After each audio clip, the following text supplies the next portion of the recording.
Yang boxing prospect ng Pinas, Kenneth the Loverboy, umabsent na naman sa Japan matapos nakautin si Kurihara by first round para sa OPBF Bantamweight Championship. So yun, napanoorin nyo kanina laban. Let's go mga geng-geng. Kurihara versus Loverboy, first round. Here we go.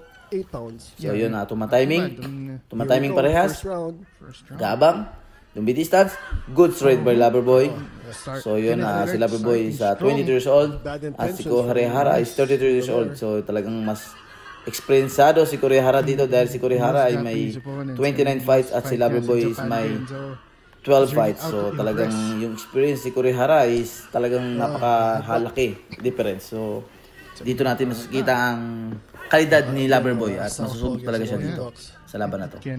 So yan, nagkauntugan. Yan. Normal talaga yan sa left and right na magkalaban.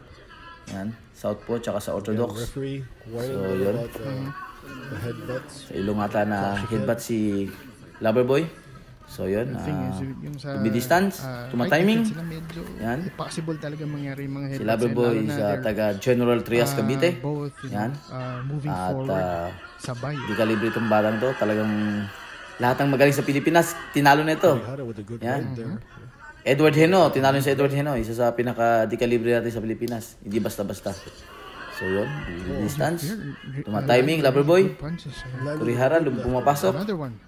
Yan. Lumi distance. So, kita natin yung style ni Loverboy, parang Manny Pacquiao to eh. Very careful siyang bumato eh. Ganda ng performance, ganda ng galaw.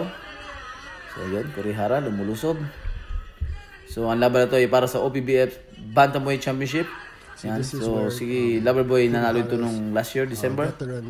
Ninakot niya yung kababayan ni Kurihara by first round. So, gustong magiganti ni Kurihara.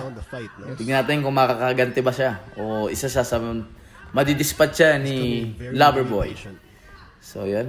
Dumi distance. Tumatiming. In the case of Kenneth Rivera naman, he's very talagang very patient, very subok na talaga si Loverboy sa mga magagaling. Kita nyo naman ang kanyang galaw dito, talagang condition.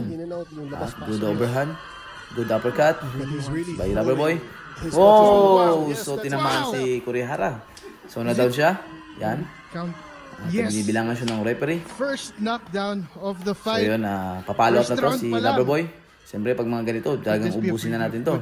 So yan, let's go champ. Alright. Hindi na tumitigil si Kenneth Rivera. Good job. Oh, second knockdown. Yan. So yun, binibilangan ng referee.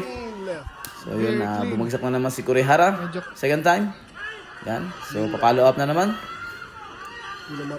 So yun, lumusod na si Loverboy. Oh, there we go. Good job, champ. Nice.